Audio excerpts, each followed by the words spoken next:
Muy bien. Bien, bueno, nuevamente buenas noches con todos. Entonces, hoy vamos a hablar acerca de lo que es riego por aspersión, em,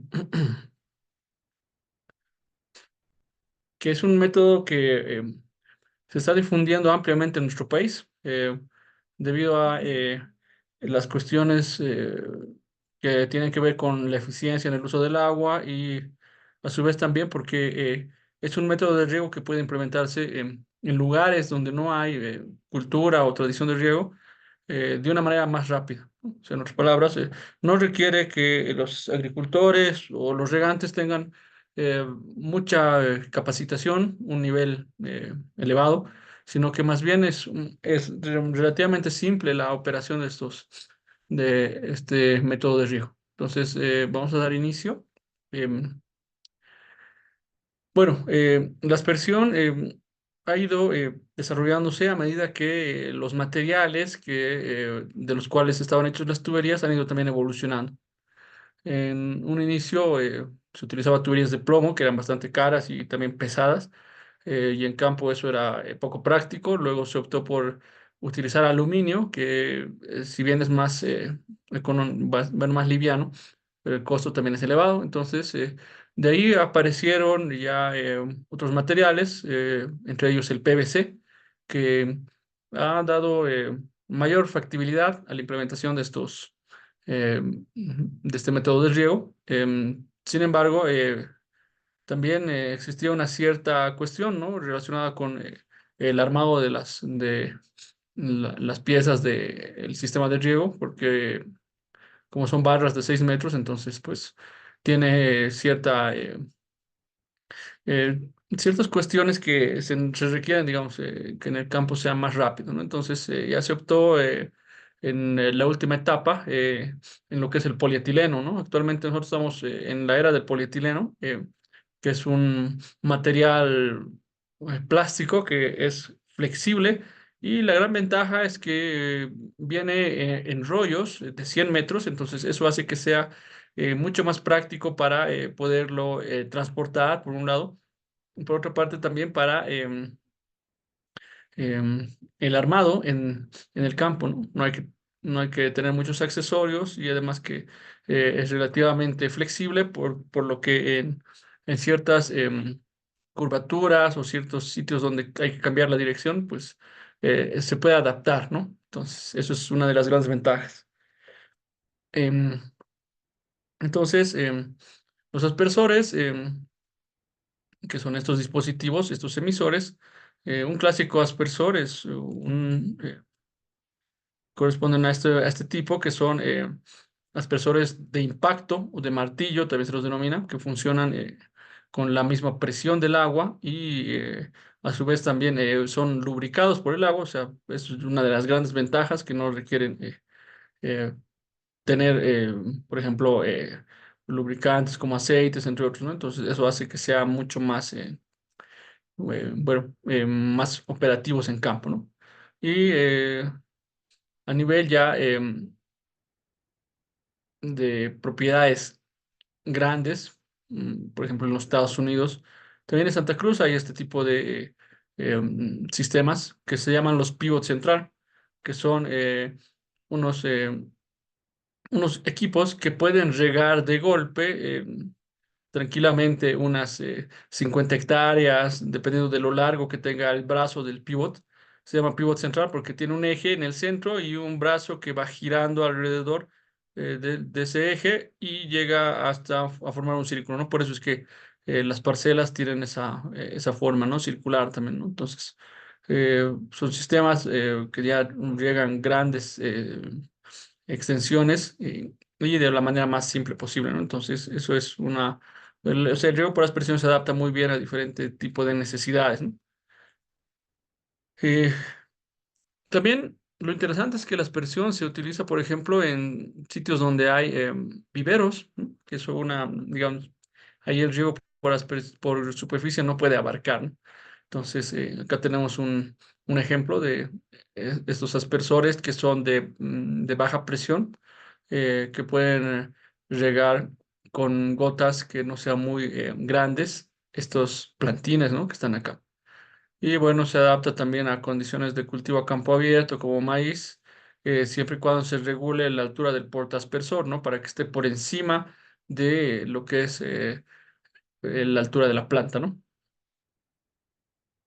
Em, las características de este método de riego son que requiere presión, ¿no? No puede funcionar sin presión. Una gran diferencia con el riego por superficie. Y las presiones de trabajo llegarán a ser entre moderadas a elevadas. Se puede decir que incluso hay presiones bajas, ¿no? Como por ejemplo este aspersor que está acá, este aspersor tipo difusor que tiene puede funcionar hasta incluso con una presión menor a un bar, ¿no? Que es una de las grandes cualidades de este aspersor que eh, se ha adaptado bastante bien a los diferentes condiciones de implementación, y eso hace que los agricultores lo vean em, bueno, muy operativo. Entonces, es una de las grandes, digamos, cualidades, ¿no? De este aspersor, que funciona con bajas presiones, ¿no? En lugares planos, por ejemplo, no es muy fácil tener presiones muy elevadas, ¿no? Entonces esto se adecua mejor, ¿no? En- y luego, pues, presiones moderadas a elevadas, incluso elevadas, podemos hablar de cañones hidráulicos, que lo vamos a ver en unas diapositivas más adelante, que son dispositivos que ya pueden irrigar distancias muy largas, ¿no? Son convenientes cuando tenemos, digamos, grandes extensiones de terreno. Y bueno, vamos a hablar de algunas ventajas y desventajas también, ¿no? La aspersión es adecuada para la mayoría de los cultivos, ¿no? Porque uno de los principios fundamentales de la aspersión es que la aspersión lo que trata de reproducir es la simulación artificial de la lluvia. Entonces, por tanto, pues eso hace que sea factible em, distribuir el agua en el terreno, como la lluvia naturalmente lo hace, ¿no? Em, Sin embargo, hay ciertas cuestiones que hay que considerar, ¿no? Por ejemplo, que vas a mojar toda una superficie y no vas a mojar esencialmente donde está el cultivo, sino también en esos espacios entre cultivos, ¿no? Entonces, eso también es un tema, ¿no? Que le reduce la eficiencia, ¿no? Em, este método de riego se adecua mejor a sitios con pendiente. En la teoría indican que tiene que ser menor al 20%, ¿no? Sin embargo, cuando vamos a visitar, por ejemplo, sitios en la región andina, podemos ver que los agricultores tranquilamente lo han adaptado incluso a pendientes superiores, ¿no? Al 20%. Sin embargo, eso tiene ciertas cuestionantes porque mientras mayor sea la pendiente del terreno, más variabilidad va a haber de presión a lo largo de una línea de aspersores, ¿no? Entonces, eso también va a generar desuniformidad. Entonces, en otras palabras, puede ser que funcione un sistema de riego por aspersión en pendientes superiores, pero hay que cuidar mucho el tema de la uniformidad también, ¿no? Eso es un tema que se queda siempre pendiente, ¿no? En estos microsistemas de riego. Es adaptable a varios tipos texturales de suelo, pero se recomienda que los suelos sean franco a franco arenosos, ¿no? Para que la aspersión sea pues más operativa, ¿no?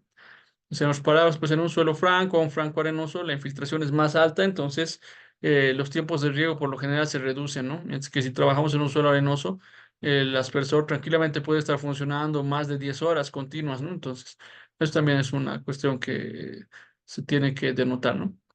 Eh, una de las grandes desventajas del riego por aspersión es que está afectado por vientos fuertes, ¿no? En otras palabras, cuando hay corrientes de viento con velocidades mayores a 3 metros sobre segundo, entonces eso va a implicar que vea una dispersión de el agua que los aspersores están emitiendo. Entonces, no se humedece ya de una forma uniforme el terreno, sino que en función de la dirección del viento, el agua va a dispersarse en esa región, ¿no? Entonces, eso es una de las grandes limitaciones, ¿no? Y bueno, eso es una cuestión que uno tiene que evaluarla siempre en el terreno, ¿no? O sea, no es que las presiones va a ser factible en todo momento, ¿no? En todo lugar. Hay que ver también que los vientos no sean muy fuertes. Y hay ciertos momentos a lo largo del día donde los vientos tienden a ser más elevados, por ejemplo, por la tarde, ¿no? A partir de mediodía o 2 de la tarde, entonces ya comienza las corrientes de viento a ser más fuertes y hasta las 6 de la tarde tranquilamente puede ser mayor, ¿no? La velocidad de viento. También en épocas de invierno el viento puede llegar a ser más elevado, la velocidad del viento puede ser mayor que en épocas de verano. Entonces, eso puede también ser una dificultad, ¿no? En ciertas regiones, ¿no? En lugares planos, sobre todo, ¿no? Eso es una gran limitación, ¿no? Porque en lugares en pendiente, pues el viento tiende a dispersar su efectividad, ¿no?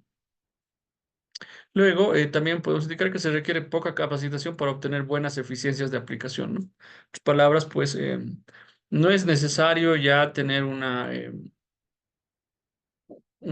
capacitación muy intensiva con los agricultores.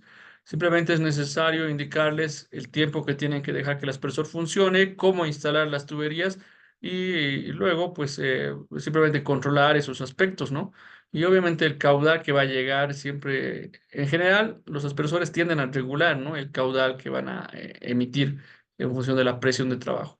Esa es una de las grandes ventajas que hace que también estos sistemas puedan ser controlados de una manera, digamos, efectiva sabiendo que, por ejemplo, si a una persona le corresponde un determinado volumen por turno, entonces eso se puede transformar en tiempo de funcionamiento de una cantidad X de aspersores, ¿no? Entonces, esa es una de las grandes ventajas, ¿no? Que permite también que la aspersión pueda ser, digamos, adoptada en sistemas de riego comunitarios. Es importante, ¿no? Bien, entonces, ¿cuáles son los componentes de un sistema de riego por aspersión?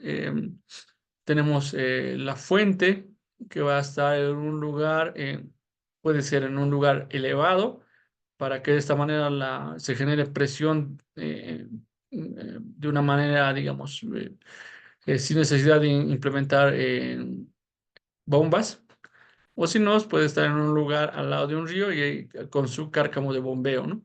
Entonces, vamos a asumir que esto está en un lugar más elevado. Entonces aquí tenemos la fuente de agua que se capta, luego una tubería principal.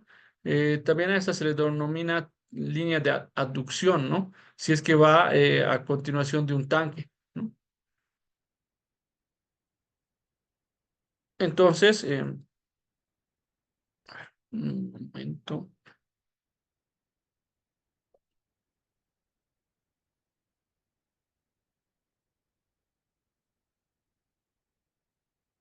ya. Entonces acá tenemos un tanque.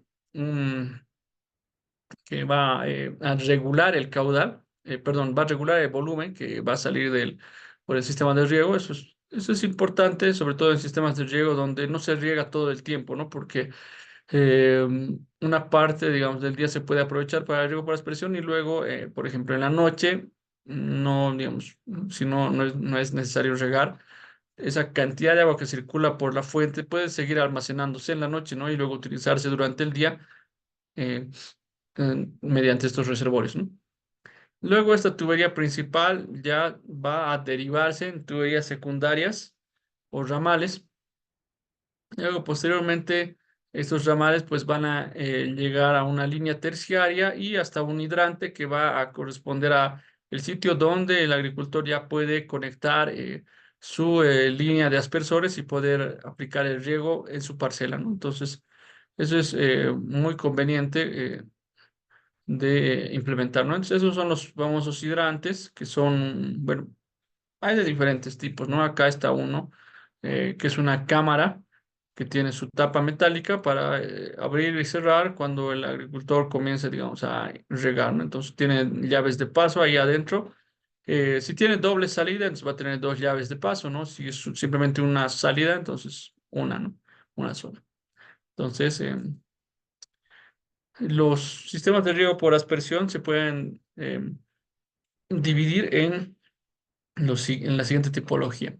Sistemas fijos, que son aquellos que se implementan en la parcela y no se mueven, ¿no? O sea, una vez que yo instale estas líneas de aspersores, simplemente los dejo ahí, ¿no? Cuando termine de regar, no los voy a desplazar, simplemente se quedan hasta que nuevamente se vuelva a aplicar el riego, ¿no? Eso es bastante cómodo porque no estás cargando la tubería y desplazándola, pero sin embargo es más costoso, ¿no? Porque tengo que invertir en más material, más aspersores, ¿no? Para que estos sistemas de riego puedan funcionar, ¿no?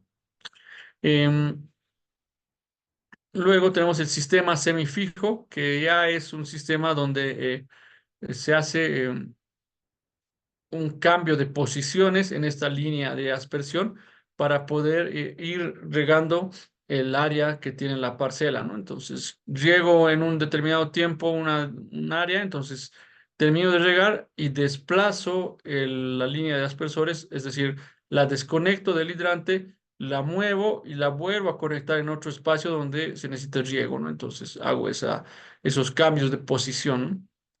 Y de ahí entran mucho los hidrantes, ¿no? Que se van a ir conectando. Y los sistemas móviles, que son sistemas de riego que van a, van a funcionar por avance, ¿no? O sea, por ejemplo, este se llama un sistema de avance frontal o también Ranger, que es utilizado para regar grandes extensiones de terreno, donde los aspersores están suspendidos y vistas boca abajo, ¿no? Y hay unas cada cierta distancia se coloca un soporte con llantas para que esto pueda irse desplazando a medida que va avanzando el riego, ¿no? Entonces, de esa manera se puede completar el riego y una gran ventaja es que no necesitas tener las tuberías instaladas en el terreno, sino que simplemente vas desplazando este sistema, ¿no? Ahí a lo largo del terreno.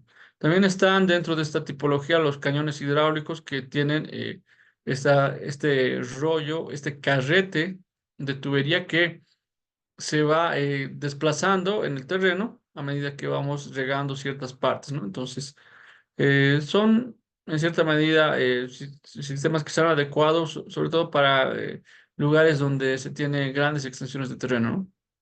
Y dentro de ese sistema móvil también está el pivot central que hablaba en la diapositiva introductoria, que son sistemas de riego que riegan de forma circular, ¿no? Una gran extensión de terreno. El sistema que más se ha difundido en nuestro país, al menos en los sistemas de riego colectivos, es el sistema de riego semifijo, ¿no? Entonces, aquí vamos a ver una simulación de cómo funciona esto. Se tiene, por ejemplo, acá un hidrante, entonces de ese hidrante se va a conectar una tubería y esa tubería se va a disponer en el terreno con los aspersores respectivos, ¿no? Entonces, una vez que se aplica el riego en este sector, por un cierto tiempo, se termina de regar y luego se mueve esta tubería a la siguiente posición, que sería la 2. Terminamos de regar, vamos a la posición 3, posición 4 y posición 5, ¿no? Entonces, ese es, digamos, cómo se sigue, ¿no? Entonces,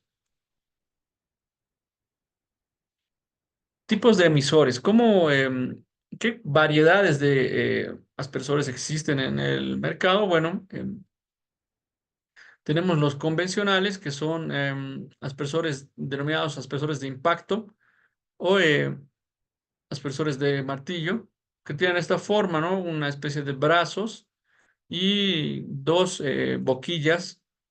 O puede ser también una, pero vienen también en modelos con doble boquilla que van a estar a cada lado del brazo, ¿no? En cada brazo, perdón. Y tiene lo que es un resorte que lo que permite es poder poder hacer que el aspersor vaya rotando. Aquí tenemos un cojinete que está en la parte inferior que hace que pueda girar el aspersor sin necesidad de que vea obstrucciones. Y estos brazos, pues al chocar el agua que sale de las boquillas con estos brazos, impacta, el chorro se va a dispersar o se va a pulverizar y ese impacto va a generar que este brazo se mueva y cambie la posición del aspersor cuando retorne, ¿no? Entonces eso hace que vaya girando el aspersor constantemente cuando estás regando, ¿no? Entonces, ese es el principio de funcionamiento de estos aspersores de impacto, ¿no? Entonces, son de los más difundidos, ¿no? En el mercado. Vienen en presiones de baja, que no son muy comunes en los aspersores de impacto. De media sí hay bastante y de alta presión también, en menor proporción también hay, ¿no? Eh, También dentro de lo que son los aspersores de baja presión están los famosos difusores, ¿no? Aspersor tipo difusor.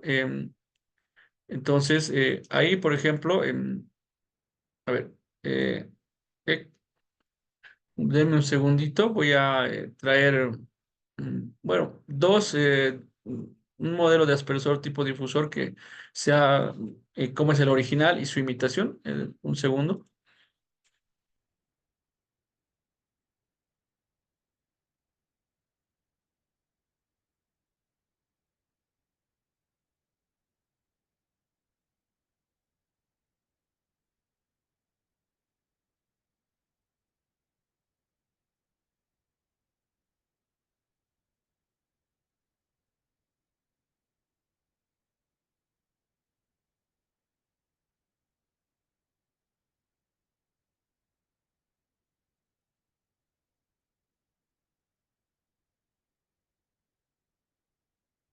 Bien, entonces en el mercado tenemos, estos son los aspersores tipo difusor. Bueno, vienen en diferentes modelos. Este es el famoso Excel Wobbler, que es un aspersor que es una marca americana, ¿no? Funciona más o menos así, vibrando, más o menos da esa idea. Del campo, los agricultores este aspersor lo conocen como pollerita, ¿no? Porque por la forma como tiene, ¿no? Entonces, em, este es, digamos, el aspersor más común que los agricultores suelen, digamos, comprarse, ¿no? Aparte del aspersor de impacto, ¿no? Entonces, ¿por qué? Porque se adecua mucho a diferentes presiones, ¿no? Puede funcionar incluso con menos de un bar de presión y puede funcionar también con presiones hasta de 3 bares, ¿no? En sus especificaciones está, ¿no? Eh, bueno, riega de una manera relativamente uniforme, ¿no? Esa es una de las grandes ventajas, ¿no? Viene en entradas de media pulgada, que es tipo rosca, y también viene de 3 cuartos, ¿no? Entonces, el original tiene una marca de impresión ahí en la parte inferior de esta estructura que dice acá Excel Wobbler, ¿no?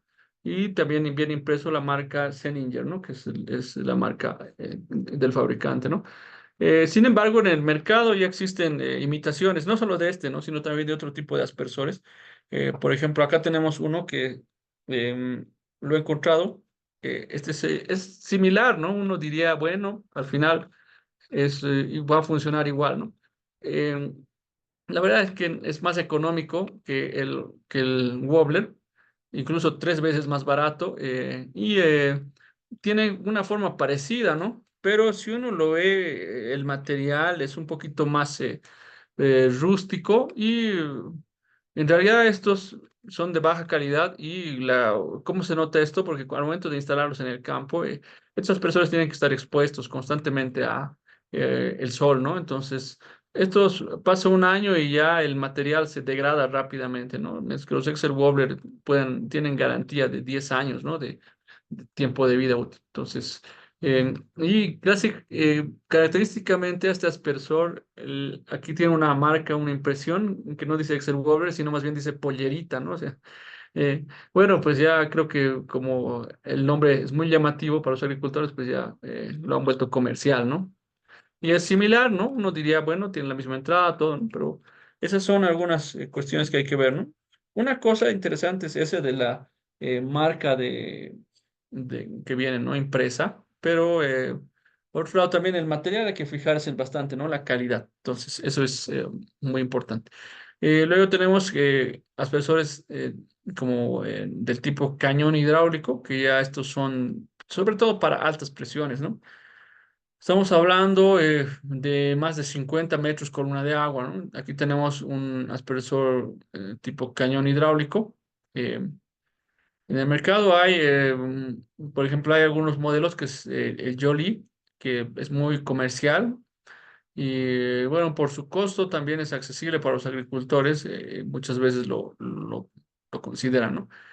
Y puede funcionar este cañón hidráulico ya sea montado sobre una tubería o también utilizando este sistema con carrete, ¿no?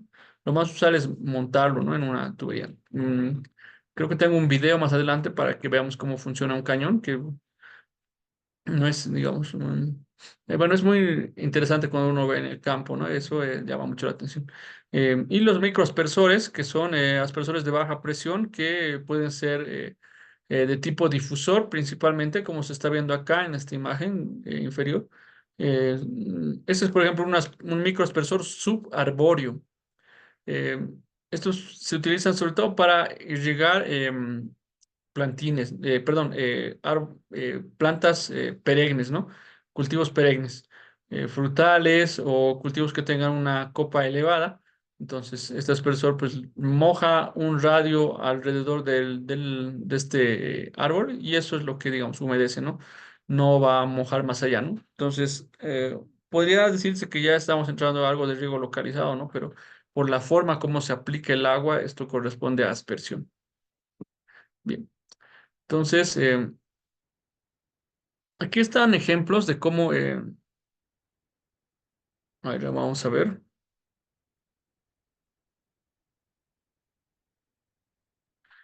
En este caso, a ver, vamos a ver este video. Aquí hay diferentes tipos de aspersores que están montados sobre una línea, ¿no? De aspersión. Ahí está el aspersor de impacto. Vean cómo es su funcionamiento, ¿no? Entonces, va, eh, va llegando así en forma de chorro, ¿no? Este tiene una característica que es de ángulo regulable, ¿no? Como se ve, llega hasta cierto sector y luego retorna, ¿no? O sea, no hace un giro completo, ¿no? Entonces, eso permite, por ejemplo, también utilizar estos aspersores en sitios donde el terreno no es uniforme, ¿no? No es regular la forma del terreno, ¿no? Y estos son los aspersores tipo difusor. Como se ve, riegan de golpe, ¿no? Una cierta superficie, ¿no? Em, este es un campo que se ha utilizado para hacer demostraciones, ¿no? De distintos tipos de aspersores, ¿no? Bien, hay otra tipología de los microaspersores. En este caso vamos a ver que eso está en un lugar donde se realiza la producción de plántulas, ¿no? Eh, para luego colocarlas en un ambiente ya de aclimatación y luego al campo abierto, ¿no? O sea, en otras palabras, es como son como sitios donde germinan, ¿no? Las semillas. Entonces,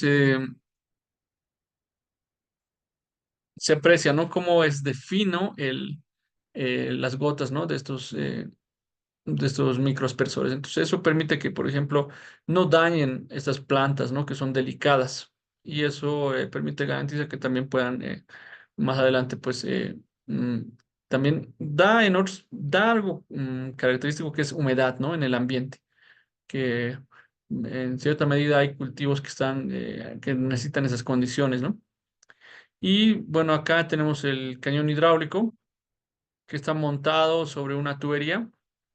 Entonces ahí vemos cómo funciona. Es, eh, es un chorro que se va dispersando ahí en el terreno y tiene un brazo que va chocando también para eh, mojar el área cercana a las personas, ¿no? Con el chorro más largo llega a lugares alejados y con lo que este brazo, digamos, genera este choque, llega en lugares próximos al cañón. Entonces trata de humedecer todo el terreno, ¿no? Bien. Vamos a ver características de los aspersores, características hidráulicas. Entonces, el funcionamiento de los aspersores está denotado por una ecuación que viene a ser la ecuación que se ve en pantalla. Caudal es igual a un coeficiente multiplicado por la presión H o altura y elevado a un exponente X, que es Es un exponente que va a depender del tipo de emisor y de sus características, ¿no? Entonces, es muy importante establecer el coeficiente de descarga de un aspersor, porque vamos a ver acá en la gráfica de la derecha, si este coeficiente de descarga, por ejemplo, que el aspersor tiene es equivalente a 1, entonces se indica que el flujo es laminar, ¿no? Y eso genera que a medida que incrementa la presión en una unidad, también el caudal va a incrementar en una unidad. Si se eleva la presión en 3 o 5 unidades, también el caudal en esa misma proporción va a incrementar. Entonces, eso hace que los aspersores que tengan un exponente de descarga igual a 1 van a tener mucha sensibilidad a los cambios de presión. Es decir, si yo cambio la presión a lo largo de la línea de aspersores, por ejemplo, eso va a generar que el caudal también de los aspersores sea diferente, ¿no? Si tenemos un exponente de descarga equivalente a 0,5, que ya corresponde a un flujo turbulento, entonces acá se observa que hay a un inicio una rápida influencia de lo que es la presión sobre el caudal, pero a medida que se va aumentando la presión, la variación de caudal ya no es en la misma proporción, ¿no? Entonces sigue una curva, ¿no? Una curva cóncava. Y el caso más perfecto, que cuando X, el coeficiente de descarga, sea igual a 0, em, se va a generar lo que se denomina un efecto autocompensante, ¿no? Que en ciertas cuentas eso sería lo más ideal para cualquier tipo de emisor, porque acá yo a una cierta presión, por ejemplo, de funcionamiento de este expresor, se genera un caudal. Si yo hago incrementar la presión, el caudal se mantiene. Si hago incrementar mucho más la presión, el caudal sigue siendo el mismo. Entonces, como se aprecia acá, la presión no tiene influencia sobre el caudal del emisor. Entonces, eso hace que no importa si yo coloco el aspersor, por ejemplo, en lugares inclinados, digamos, en pendiente, al final de cuentas todos los expresores van a mojar lo mismo. Eso sería lo ideal para lugares montañosos o con muchos accidentes topográficos. eh, y es lo ideal, ¿no? Lamentablemente en aspersión no existen, ¿no? Aspersores autocompensantes. En riego localizado vamos a ver en la siguiente clase que sí existen goteros que son autocompensantes, ¿no? En otras palabras, tienen la capacidad de regular el caudal para que se mantenga ante diferentes presiones, ¿no? Entonces, eso es lo importante. ¿Cómo calculo el coeficiente de descarga? Simplemente utilizo una relación logarítmica de caudales en dos puntos de funcionamiento y presiones en los mismos dos puntos de funcionamiento. Entonces, haciendo esta relación logarítmica, obtengo el coeficiente de descarga. Bien.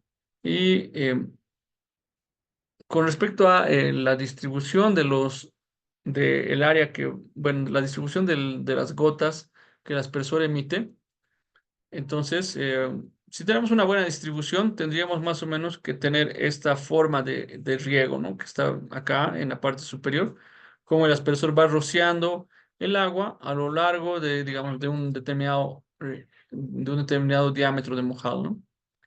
Entonces, pero los aspersores no riegan lo mismo en los lugares más alejados que cerca a ellos, ¿no? Por lo general, la forma en la que se distribuye el agua en un aspersor es más o menos como una curva parecida a lo que es una campana de Gauss, ¿no?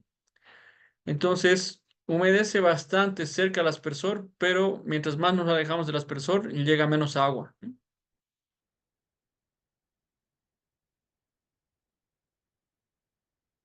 Para compensar esto, se requiere que el aspersor que va a venir a continuación tenga un cierto solape en su radio de mojado, ¿no? Para de esta manera compensar estos lugares que están muy alejados y que tanto de uno y de otro aspersor eso se vaya compensando, ahí vayan regando los dos, ¿no? Una superposición de radios de mojado.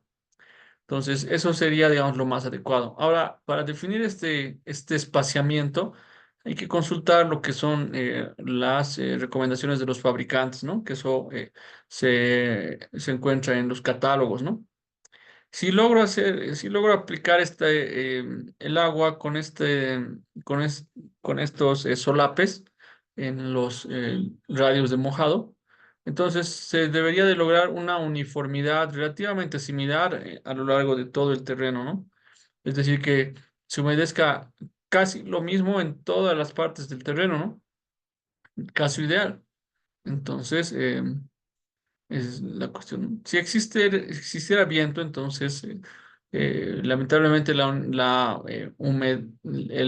humedecimiento de que van a generar los aspersores se va a ver dispersado, ¿no? Entonces, en el primer caso, es un aspersor que va a irrigar eh, en un lugar donde no existe viento o no es elevado, ¿no? Mientras que si el viento ya es muy elevado, entonces sucede este tipo de problemas donde el chorro que va en contra del viento es dispersado por este efecto y se humedece más en lugares próximos a las personas. Entonces, ese es un efecto que se ocasiona.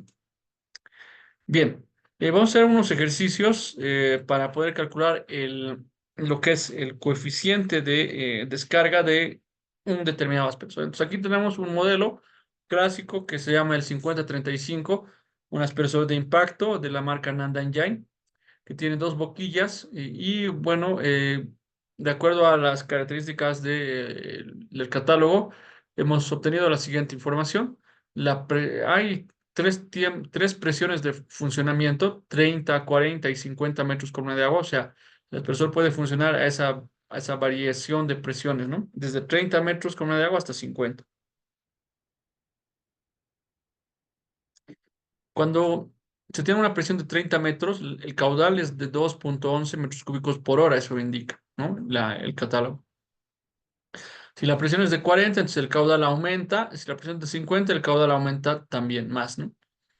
Entonces, consideraremos combinaciones, ¿no? Voy a comparar la presión uno con la presión 2, la presión uno con la presión 3 y finalmente la presión 2 con la 3, ¿no? Entonces, esto es lo que se realiza acá en la parte inferior, en estos cálculos. Si relacionamos el punto presión uno con presión 2, entonces obtenemos un coeficiente de descarga de 0,45. Eh, en el caso de comparar uno y 3, obtenemos un coeficiente de descarga 0,48 y comparando 2 y 3 obtenemos 0,51. Entonces, ¿cuál utilizamos? En realidad lo que se utiliza es un promedio de estos, ¿no? Para caracterizar el funcionamiento del aspersor. Bien, bien. Y esta característica, em, este coeficiente em, de descarga, ¿en qué influye? Bueno, al final de cuentas, esto va a influir en establecer cuál va a ser la variación de presiones tolerable en el sistema de riego por aspersión. Entonces, se utiliza esta siguiente fórmula, que es las pérdidas permitidas dividido entre la presión nominal del aspersor va a ser igual a uno menos el coeficiente de uniformidad dividido entre el coeficiente de descarga que habíamos calculado hace un momento, ¿no? Entonces, el coeficiente de uniformidad, por lo general, se va a asumir en función de qué tan específico yo quiero ser, o sea, qué tan preciso quiero ser al momento de aplicar el agua. Si quiero que la uniformidad sea del 100% o si quiero que sea del 90% o si tal vez un 80% es suficiente. Entonces, eso yo tengo que definirlo en este coeficiente de uniformidad, ¿no? Eh, por lo general, si consideramos que un coeficiente de uniformidad de un 90%, o sea, 0,9, acá reemplazamos, entonces se llega a esta relación. Las tolerancias de las pérdidas de presión permisibles van a ser equivalentes al 20% de la presión de servicio de las personas. En otras palabras, eh, lo que se va a permitir, la variación de presiones máxima en el sistema de aspersión, va a ser el 20% de lo que es la presión nominal de las personas.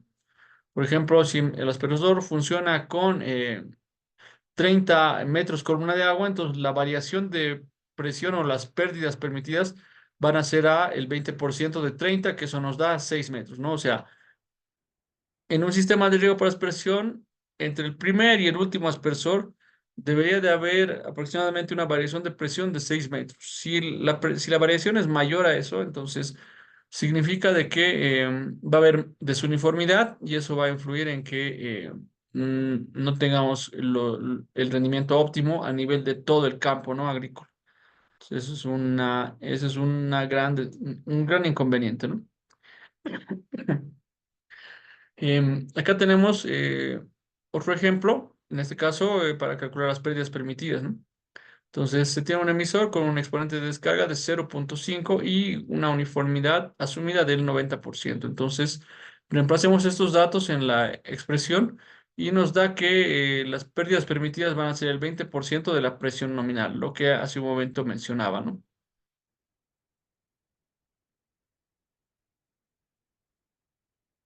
Marcos de distribución.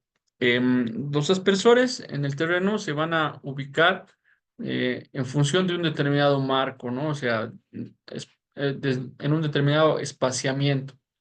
Em, este espaciamiento puede ser en un marco cuadrado, es decir, el espacio entre aspersores en una línea lateral y entre laterales debería de ser el mismo, ¿no?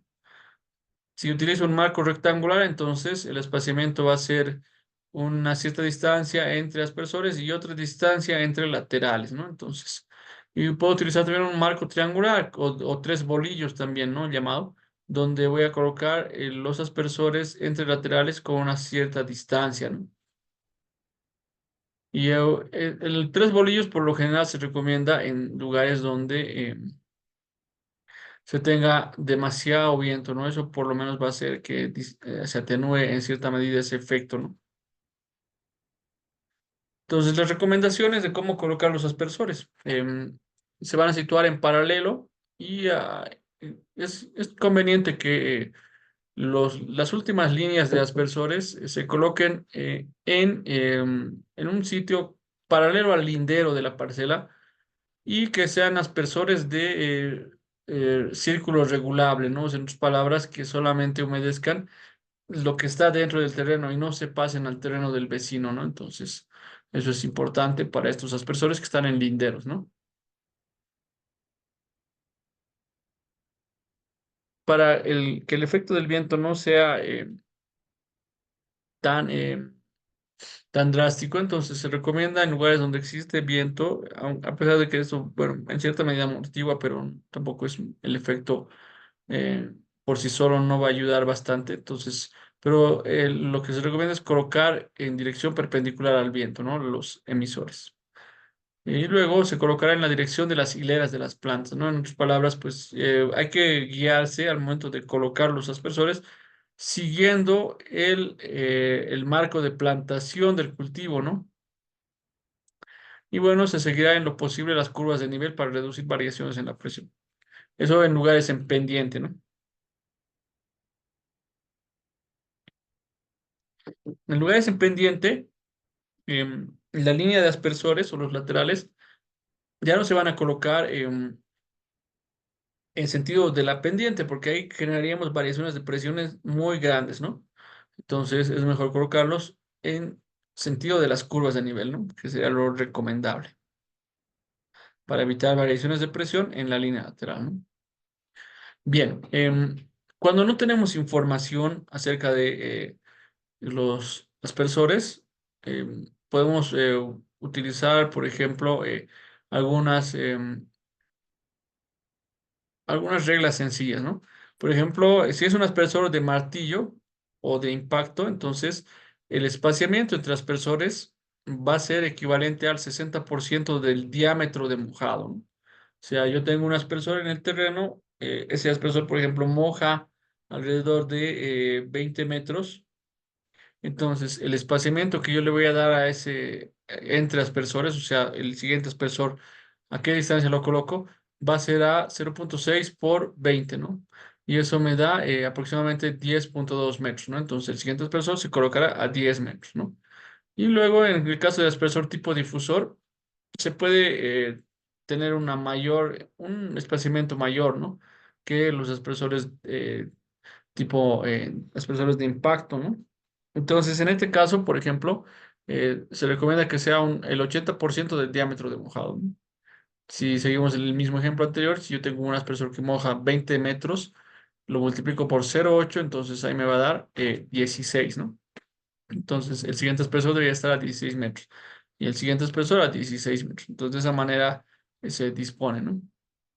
Aquí tenemos un ejemplo utilizando lo que es el aspersor, el modelo 5035. Entonces, vamos a calcular el espaciamiento entre aspersores y también podemos calcular el área de mojado, ¿no? Asumiendo un marco cuadrado, por ejemplo, ¿no? Considerando que el aspersor es tipo martillo y tiene un diámetro de mojado de 32 metros, ¿no? Entonces, lo que hacemos es multiplicar, en este caso es tipo martillo, entonces el 60% del diámetro de mojado. Sería 0,6 por el diámetro de mojado, lo que nos da 19,2. Y con esto, ¿qué área vamos a cubrir? Bueno, se asume que vamos a tener un área cuadrada que va a irrigarse, equivalente a 19,2 al cuadrado, o lo que es lo mismo, 368,64 metros cuadrados. La tasa de aplicación. Esto es otro parámetro importante para identificar el tiempo de riego de los aspersores.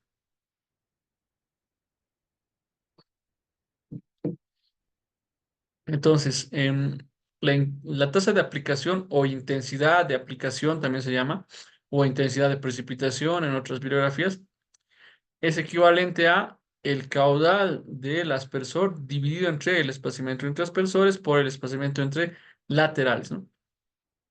Entonces, es importante que el caudal del aspersor esté en litros por hora y el espaciamiento entre emisores que esté en metros, así como el espaciamiento entre laterales. De esta manera, si mantengo esas unidades, entonces el índice de aplicación me saldrá aproximadamente, bueno, va a salir en unidades en milímetros por hora, ¿no? Esa es la característica, ¿no? Si metemos en el cálculo, respetamos estas unidades, entonces el resultado final me sale en milímetros por hora. Bien, entonces haremos el cálculo de un aspersor. Vamos a ver la tasa de aplicación de este aspersor. Vamos a utilizar los siguientes datos. El diámetro de mojado es 16,3. El caudal es de 797 litros sobre hora. Entonces hacemos el cálculo. Es un aspersor tipo difusor, entonces hay que considerar que vamos a tener un espaciamiento del 80% del diámetro de mojado, ¿no? Calculamos el espaciamiento, que va a ser igual a 16,3 por 0,8 y esto nos da 13 metros, ¿no? Entonces asumimos un marco rectangular de disposición de los aspersores, entonces va a salir el caudal dividido entre el marco de disposición de los dispersores, lo que nos da un valor de 4,72 milímetros por hora. ¿Qué significa esto? Que si yo dejo el aspersor funcionando una hora, aproximadamente se va a aplicar en el terreno una lámina de 4,72 milímetros. A eso hace referencia, ¿no? Bien. Si hubiera preguntas al respecto, pueden seguir tranquilamente y hacerlo en el momento, ¿no? Bien. En el caso de que tengamos pendientes, hay algunas bibliografías que recomiendan que se utilice, por ejemplo, un determinado espaciamiento, ¿no? Por ejemplo, si la pendiente es del 5% y tenemos arena gruesa, o tenemos también otro suelo franco, entonces va a variar, ¿no? Si está con vegetación o suelo desnudo, también eso va a influir, ¿no? Si está arena gruesa, entonces lo que se recomienda es dar em, en este caso, esta es la aplicación, mejor dicho, de lámina que se va a dar, ¿no? De 50. En un suelo desnudo también lo mismo, ¿no? Si tenemos con vegetación en arena, por ejemplo, arena gruesa, entonces la intensidad va a ser 44 y en este otro caso va a ser 38, ¿no? ¿Por qué es menor que con vegetación? Porque en el caso del suelo desnudo es más fácil que se escurra el agua, ¿no? Eh, entonces aquí tenemos unos ejemplos de especificaciones de emisores. un emisor tipo un espesor de impacto y ese es un difusor, ¿no? Entonces, vienen las especificaciones así como tablas donde le dan recomendaciones, ¿no? En función del tipo de boquilla que uno va a requerir, el espaciamiento que van a necesitar entre aspersores, que eso se calcula utilizando, si no tenemos muchos datos, con el diámetro de mojado, ¿no? En estos casos es la presión, el caudal y el diámetro de la tubería, ¿no?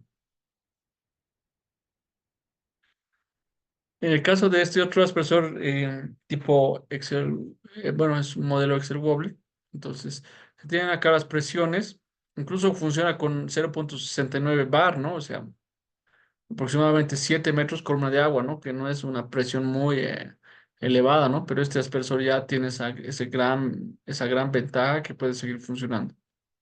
Eh, Aquí tenemos el caudal para cada presión. Luego el diámetro de mojado que se va a dar también para cada presión.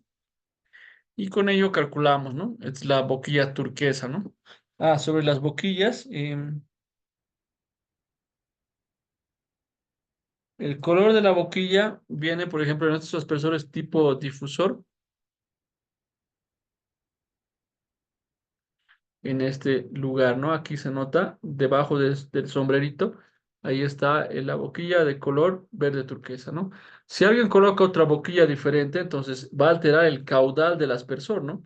Y eso puede hacer, por ejemplo, que en algunos sectores he visto casos donde hay personas que se avivan y le colocan una boquilla que sea más abierta, entonces eso permite que salga un caudal mayor, ¿no?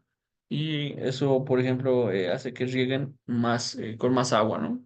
Hay que tener cuidado de las boquillas, ¿no? Siempre al momento de que uno recomienda aspersión, siempre tiene que tener cierto estándar su aspersor para que se pueda controlar el riego que realiza, ¿no? Y nos faltaría ver el tiempo de aplicación. Son las 8:30. Vamos a hacer acá un break, un descanso, y vamos a retornar 8:50. Entonces, voy a detener la presentación. ¿Listo? Entonces, en- vamos a hacer un descanso y 8:50 retornamos. ¿Ya? Si hubieran preguntas al respecto, entonces volviendo del descanso lo vamos a atender. ¿Listo? Bueno, gracias. De acuerdo, ingeniero. Gracias a usted. Entonces, vamos a continuar. Estábamos acá en esta última diapositiva explicando un poco cómo vienen los aspersores, ¿no? En función de los catálogos que se tienen. Entonces, viene una tabla asociada a cada aspersor donde se indica el color de la boquilla, luego la presión de funcionamiento, el caudal para esa determinada presión y el diámetro de mojado, ¿no? Y espaciamientos sugeridos, ¿no? O marcos de disposición de los aspersores. Entonces, por ejemplo, acá tenemos este aspersor, que es un aspersor de impacto. Supongamos que tenemos la boquilla marrón. Aquí dice 4,5, que es el diámetro de la boquilla de mayor apertura, 4,5 milímetros, por 2,5 milímetros que tiene la boquilla de menor apertura, ¿no? Entonces, y aquí los rangos de funcionamiento de 3, 4 hasta 5 bares, ¿no? Y los caudales para esos rangos de presión y los diferentes diámetros, ¿no?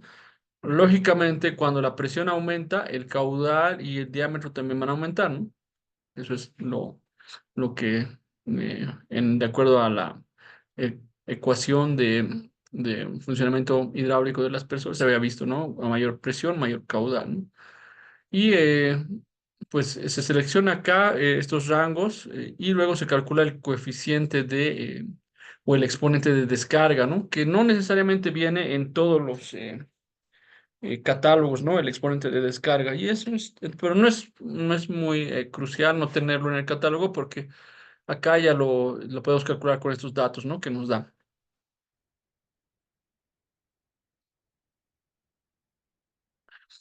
Y finalmente, estos espaciamientos que se ven acá, 12 por 15 es 12 metros por 15 metros, 12 metros entre aspersores por 15 entre laterales, ¿no? Acá tenemos un espaciamiento que sería cuadrado, que es 18 por 18, 18 metros entre aspersores por 18 entre laterales. Y el espaciamiento más lejano sería de 20 por 20, ¿no? Entonces, con un espaciamiento de 18 por 18, por ejemplo, y boquilla marrón, para tres bares, tenemos que la intensidad de precipitación o intensidad de aplicación es de 5,5 milímetros por hora, ¿no? Entonces, eso es ese número que estamos viendo acá en esta celda, ¿no? Bien. Eh, Vamos a ver tiempo de riego, que el tiempo de riego no es nada más que una relación entre lo que es la lámina bruta, es decir, la lámina requerida asociada a una eficiencia determinada, ¿no? Y eso dividido entre la intensidad de aplicación, ¿no? O precipitación. Entonces, veremos en un ejemplo para que se entienda mejor. Tenemos un aspersor y nos indica calcular el tiempo de aplicación que se requiere en un sistema de riego por aspersión, donde la intensidad de aplicación es 4,72 milímetros por hora y el requerimiento bruto es de 40 milímetros. Entonces hago esa relación, 40 dividido entre 4,72 y me da 8,47 horas. Ese debiera ser el tiempo que el aspersor debería mantenerse funcionando, ¿no? Para poder aplicar esta cantidad, ¿no? De agua en el suelo. Entonces, muy importante, ¿no? Em, Tomar en cuenta esto, que esos son tiempos que por lo general están asociados a los aspersores, ¿no? Hablamos de 8, 6 horas, 10 horas, ¿no? No son tiempos cortos, ¿no? Realmente un aspersor tiene que funcionar durante un tiempo prolongado para que se obtenga una aplicación adecuada, ¿no? Em, Bien, bueno, entonces, ahora vamos a ver un poquito acerca de la distribución de los aspersores en un sistema de riego. Por ejemplo, esos parámetros que habíamos visto de cómo calcular el tiempo de riego, la intensidad de precipitación, el espaciamiento entre emisores, todo aquello. ¿Para qué nos sirve? Para finalmente definir cómo se va a disponer o cómo se van a organizar en torno al riego los agricultores, ¿no? Entonces, para ello es importante establecer un diseño conceptual, ¿no? Entonces, el diseño conceptual lo que hace es primero partir de lo que es recolección de información básica, que es básicamente ver la, dis- la configuración del terreno y cómo es la configuración de las parcelas, ¿no? Luego, en base a ello, ya se establece un diseño conceptual que lo que nos va a permitir es establecer qué caudales deberían de circular por el sistema de acuerdo a los turnos de riego, ¿no? Y finalmente luego se aplica el diseño hidráulico, ¿no?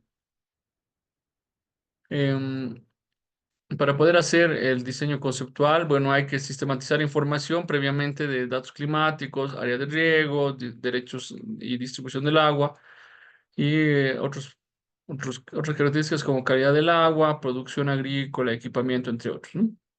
Y bueno, lo ideal es partir de lo general a lo particular, ¿no? O sea, en otras palabras, primero definimos un diseño global y en base a eso luego vamos haciendo el diseño a detalle, ¿no? Entonces, eso es lo que, digamos, el proceso metodológico que se recomienda para el diseño del riego por aspersión en sistemas colectivos. Entonces, primero se parte por definir el diseño agronómico, que es calcular las láminas y las frecuencias. Luego, en base a ello, se va a determinar los sectores de riego y las ubicaciones de los hidrantes. Y luego se hace un balance hídrico general y se define la gestión, ¿no? Diseño agronómico, esto lo voy a saltar, voy a hablar solamente breve, porque ya habíamos visto esto, por ejemplo, en en el primer capítulo, en la primera sesión, mejor dicho, y ahora simplemente vamos a recalcar que el diseño agronómico lo que busca es determinar, responder a las preguntas de cuánto regar, cuándo regar, qué tiempo regar, considerando lo que es la capacidad de almacenamiento de agua en el suelo, ¿no? Entonces se trabaja con propiedades físicas del suelo y con ellas se estima, ¿no? La cantidad de agua que puede almacenar el suelo y eso nos va a dar un parámetro para poder estimar la cantidad de agua que nosotros tenemos que aplicar en el terreno, ¿no? Y bueno, es importante hacer monitoreo de ello utilizando diferentes tipos de dispositivos, ¿no? Cuando hacemos el diseño agronómico, lo que es importante es considerar qué caudal se tiene disponible. En la fuente, las dimensiones de las parcelas, características del cultivo, cómo es la profundidad radicular para determinar hasta qué profundidad vamos a humedecer el suelo, la altura media de las plantas para definir la altura del pozo aspersor, la evapotranspiración y el factor de deflexión. Características del suelo, sobre todo propiedades físicas del suelo que determinan la capacidad de almacenamiento de agua, ¿no? Características climáticas que van a ser, bueno, en especial una muy importante es el viento, ¿no? Em, Qué velocidad tiene y cómo es la dirección del viento, ¿no? Es importante considerar eso, ¿no? Y la precipitación, porque en función de la precipitación se va a determinar las necesidades de riego en un sistema de riego, por ejemplo, que va a ser que se va a apoyar, digamos, en parte con la precipitación y en parte con riego, ¿no? O también denominado riego complementario, ¿no?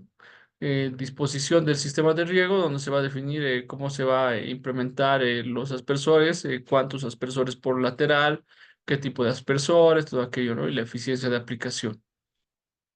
Entonces, en diseño agronómico, por lo general, cuando no se tiene información, se recurre a tablas, ¿no? Para poder estimar las diferentes propiedades del suelo y luego, para establecer el requerimiento de agua del cultivo, se calcula lo que es la evapotranspiración, ¿no? Habíamos hecho algunos ejercicios en la sesión número 2 con balance hídrico, ¿no? Utilizando el software Abro, ¿no? Esa evapotranspiración que calcula Abro, pues puede ser un dato interesante para poder considerar como requerimiento del cultivo, ¿no? Luego tenemos que ajustar la lámina neta en función de la frecuencia que asumamos y la lámina bruta va a ser la lámina neta dividida entre la eficiencia de aplicación, que en el caso de riego por aspersión, en muchos libros suele recomendar que sea del 75% o hasta el 85% en casos óptimos, ¿no? Entonces, es importante establecer el tiempo de riego. Para ello, en este caso, en el riego por superficie hablábamos de que la infiltración se tiene que medir por un método que se denomina el método del surco, ¿no?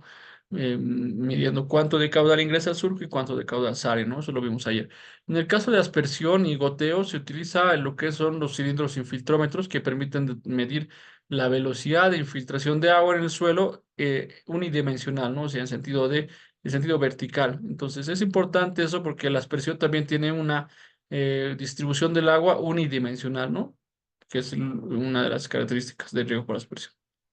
En función de eso ya se calcula también la intensidad de aplicación que tiene que ser superior a la velocidad de infiltración del suelo, porque si no se va a producir encharcamiento, ¿no?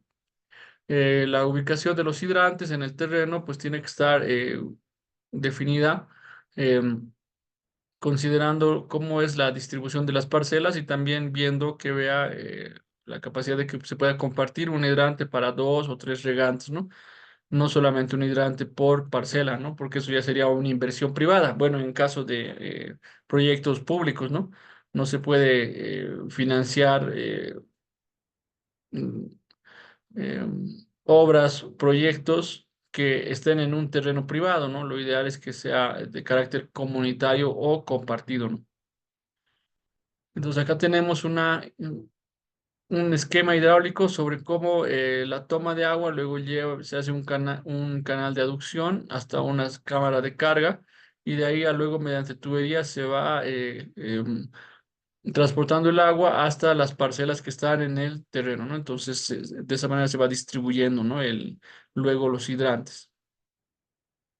Hay diferentes formas de esquemas hidráulicos, pero el que se maneja mayormente es una red abierta, ramificada, ¿no? Como se observa acá en este caso, ¿no? Redes cerradas, por lo general, son más recomendables para diseño de agua potable, ¿no? No tanto para riego. Aquí tenemos otra fotografía de otro hidrante, cómo se coloca, ¿no? En el terreno. En este caso se coloca una doble cámara, ¿no? Puede ser, digamos, conveniente, dependiendo de economía del proyecto y un poco, digamos, es muy relevante, pero una cuestión interesante es que, bueno, pues tenemos una cámara para la llave de paso y la otra cámara para conectar la tubería, ¿no? Mm, Bien, entonces el balance hídrico que se realiza mediante Abro, por ejemplo, es útil en cierta medida, ¿no? El Abro es más que todo para planificación, pero un dato que se puede obtener del Abro es, por ejemplo, la evapotranspiración máxima, ¿no? Y eso nos va a ser nuestro dato útil para luego considerarla como las necesidades de agua de los cultivos, ¿no? Muy importante la gestión del riego en el sistema. La gestión muchas veces se asocia con lo que es la distribución del agua, ¿no? En el sistema de riego. En parte está, digamos, eso complementado, pero no es solamente eso, ¿no? La gestión involucra actividades como el mantenimiento de la infraestructura, la disposición de la infraestructura, también algunas cuestiones relacionadas con el agua, derechos y usos del agua, entre otros, ¿no? Entonces, es un tema mucho más amplio de hablar, ¿no? Nosotros nos vamos a ir sobre todo a lo que es el derecho de el agua, ¿no? Perdón, la distribución del agua que va a estar muy en función de lo que es el derecho de agua, ¿no? O sea, cuánto es la cantidad de agua que cada uno tiene por derecho en función de cómo se ha definido la disponibilidad, ¿no? Las modalidades de distribución, en este caso existe lo que es el monoflujo o multiflujo, ¿no? En la sesión anterior vimos que mayormente el riego por surcos o por superficie utiliza el monoflujo, es decir, que solamente riega un agricultor o un regante por turno, ¿no? No riegan más. El multiflujo ya es cuando riegan en simultáneo varios regantes a la vez, ¿no? Que es una de las características del riego por aspersión, ¿no? Que por lo general cuando uno, digamos, quiere manejar diámetros de tubería pequeños, entonces trata de que el sistema vaya distribuyendo el agua constantemente, ¿no? Y no sea solamente para una persona por turno, ¿no? Porque eso sería una red de riego muy costosa, ¿no? Em, los flujos de entrada y la duración de la entrega, que son parámetros igual que hay que considerar, ¿no? El intervalo de riego, que es la frecuencia, ¿no?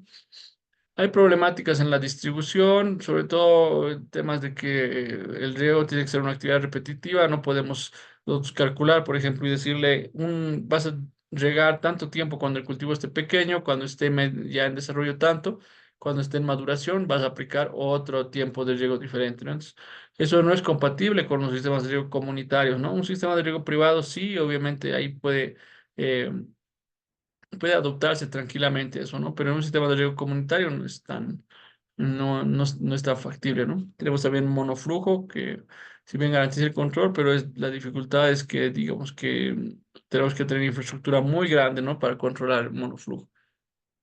Y bueno, hay otras características importantes que hay que considerar, ¿no? En cuanto a la distribución del agua, que por lo general van a estar, en cada sistema de riego va a haber una determinada em, problemática, ¿no? Que no va a ser, digamos, general para todos los sistemas de riego, ¿no? Entonces, por ejemplo, un problema es cuando el derecho al agua está asociado a las dimensiones del terreno, ¿no? O sea, el que tiene más hectáreas va a tener más agua, el que tiene menos hectáreas o menos terreno va a regar menos tiempo, ¿no? Entonces, eso es bien complicado porque en la larga, cuando uno dice que tiene una determinada cantidad de terreno y quiere agua, en realidad depende mucho de qué cultivo ponga en ese terreno, ¿no? Si es un cultivo de alto consumo o de bajo consumo de agua, entonces eso va a afectar en el desempeño del sistema de riego más adelante, ¿no?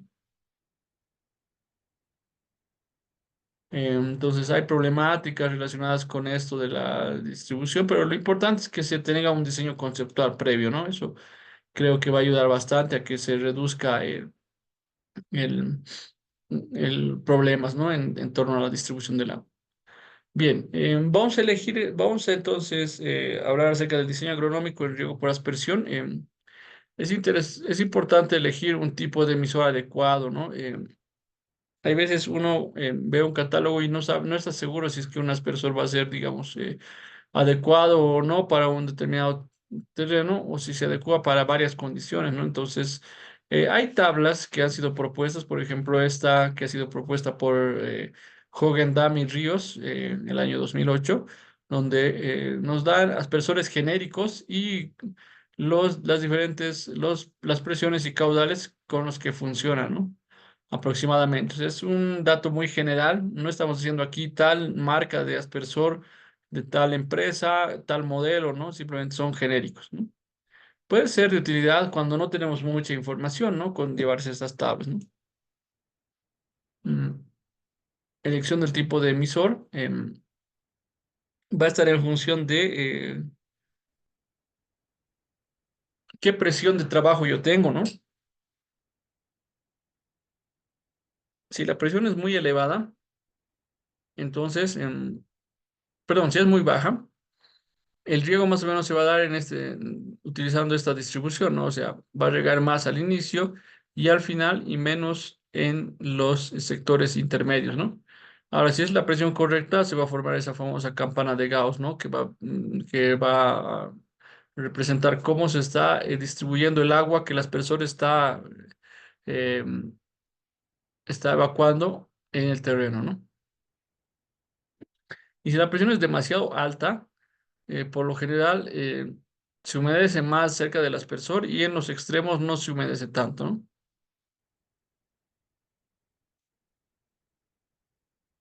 Bueno, entonces acá, por ejemplo, tenemos otro modelo de aspersor, que este es el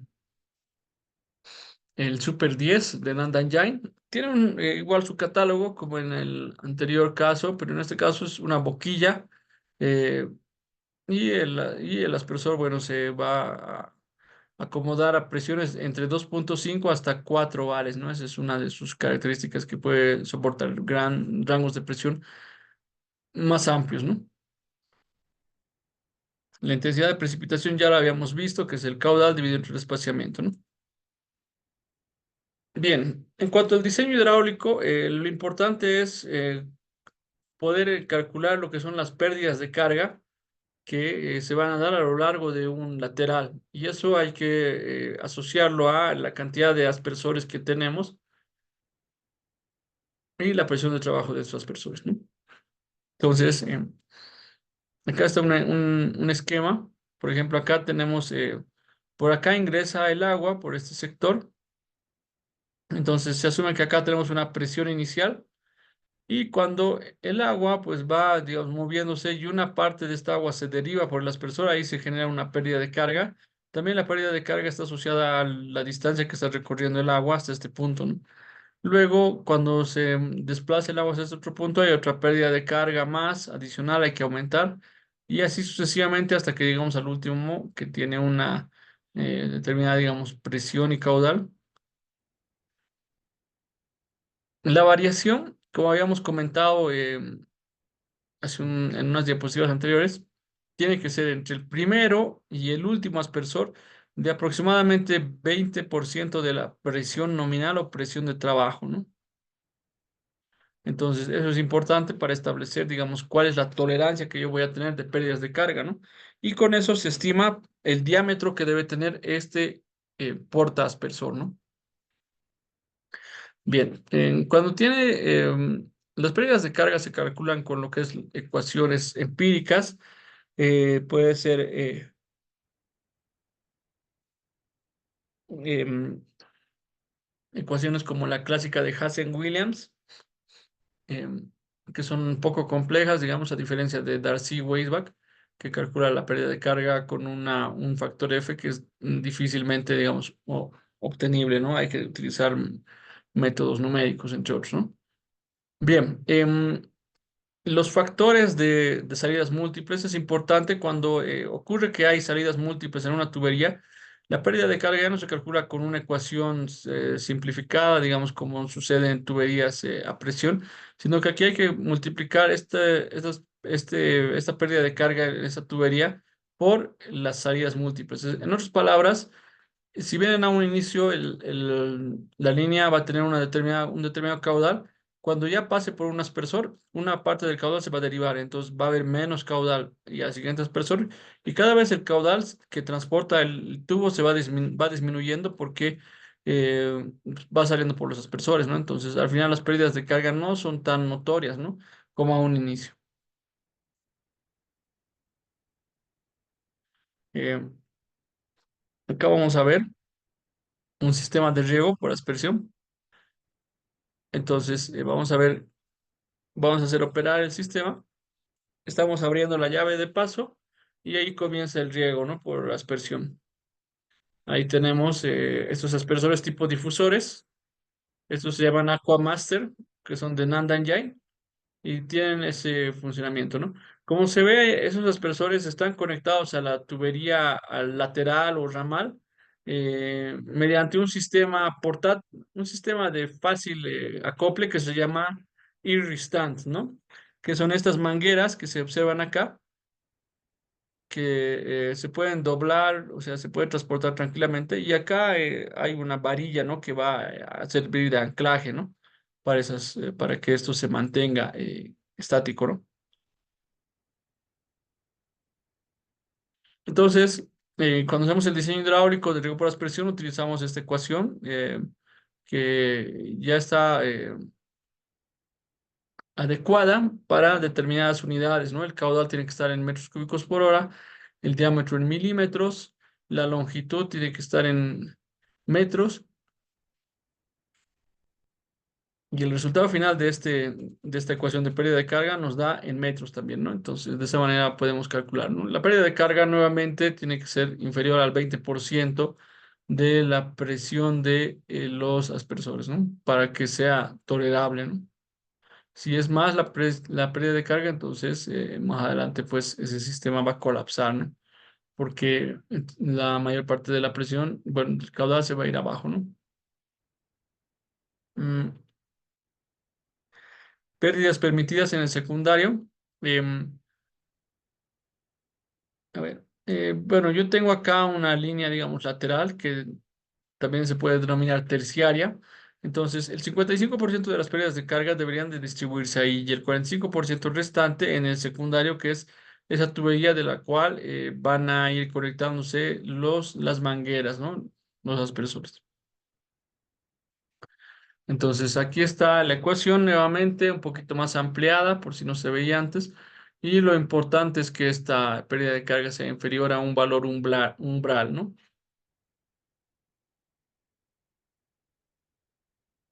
La velocidad igual es importante, ¿no? En tuberías a presión, no tiene que ser superior a cierto rango, ¿no? Por lo general, velocidades superiores a 3 metros por segundo, entonces ya son bastante, tal vez se puede decir que degradan, ¿no? En el paso del tiempo la tubería y se pueden presentar fugas y otros casos, ¿no? Entonces, no es conveniente tener velocidades muy elevadas. Y cuando se utiliza una bomba como insumo para imprimir la presión en el sistema, entonces es conveniente colocar, bueno, calcular más que la potencia de la bomba, o sea, es decir, cuántos HPs va a tener la bomba, más que eso es importante establecer cuál va a ser la presión que esta bomba tiene que mandar y también lo que es el caudal que debe de impulsar, ¿no? Entonces, esas dos variables nos van a indicar qué tipo de bomba es más recomendable, ¿no? En estos sistemas de riego por aspersión, ¿no? Em, Puede ser bombas a combustión o puede ser electrobombas, ¿no? Por lo general, las bombas a combustión tienen menos eficiencia, ¿no? En cuanto a su transformación de la energía en presión, ¿no? Mientras que lo que son los eléctricos se desempeñan mejor, ¿no? Bien, aquí tenemos algunos ejemplos de cómo va a funcionar un sistema de riego por aspersión, ¿no? A ver, vamos haciendo, en este caso, se extrae agua de este estanque y esa agua bueno, se va a bombear, ¿no? Para imprimirlo al sistema. Esta es la parte de la succión de la bomba, esa tubería que ingresa luego a esta caseta. Y dentro de esa caseta va a estar lo que es la bomba, ¿no? Ahí está, en este caso, bueno, estas son unas llaves de paso hidráulicas, ¿no? Este es el cabezal con su filtro y ahí está la electrobomba, ¿no? Es una electrobomba monofásica, o sea, es 220 y ahí su tablero de operación, ¿no? Que tiene que tener, donde debe indicarse, ¿no? El voltaje que tiene y también operar eso cuando se requiera, digamos, parar el sistema de emergencia o también para temas de mantenimiento, ¿no? Es importante tener estos tableros. Acá vamos a ver otro ejemplo. En este caso es una motobomba y cómo va a funcionar, ¿no? Desde ahí se coloca un filtro para el tema de la succión, o sea, el agua que va a venir hacia la bomba. Por lo general no debe tener muchas partículas sólidas porque eso puede dañar, ¿no? Lo que es la bomba internamente, ¿no? Entonces, ahí se está utilizando una tubería lie flat, que son esas tuberías que pueden eh, bueno, se pueden aplanar, ¿no? O sea, son flexibles. Aquí vamos a ver cómo funciona el sistema de riego por aspersión. Ese es un sistema de riego demostrativo, ¿no? Primero se tiene que llenar todo el sistema con agua, ¿no? De ahí que va a funcionar recién. Y bueno, la evaluación del sistema de riego por aspersión. Para evaluarlo, podemos utilizar esta técnica que es colocar bueno, lo ideal sería pluviómetros, pero se colocan vasos o latas de leche de metal, ahí como pluviómetros. Entonces, a medida que se va haciendo funcionar los aspersores, se evalúa qué tan uniforme es el riego, ¿no? Lo ideal es que sea 100% de uniformidad, ¿no? Pero no se logra por lo general eso, pero hay que tratar de manejar ciertos rangos, por lo menos mayor al 80% de uniformidad, ¿no? Entonces, eso es, digamos, un aspecto que tenemos que considerar, ¿no? Bien. No sé si hasta aquí hay alguna consulta al respecto. Voy a proyectar un ejemplo de riego por aspersión para que también veamos, ¿no? Un diseño parcelario, ¿no? A ver, deme un segundo. Mientras tanto, si hay alguna pregunta, pueden aprovechar.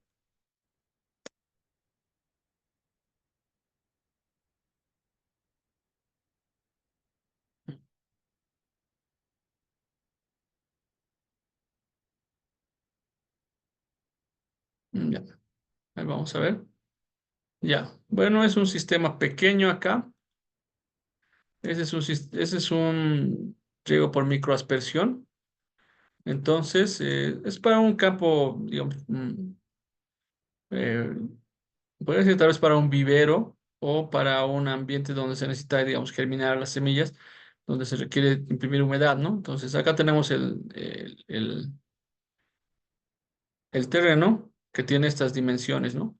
Tiene 7 metros de largo, un 2% de pendiente en sentido, en este sentido, y 2,5 metros de ancho, ¿no? Y también un 2% de pendiente, ¿no? En ese otro sentido. El microaspersor que se ha identificado para este caso es este microaspersor que están viendo acá. Se llama el SPIN es de Nandan. Y acá está su tabla de rendimientos, ¿no?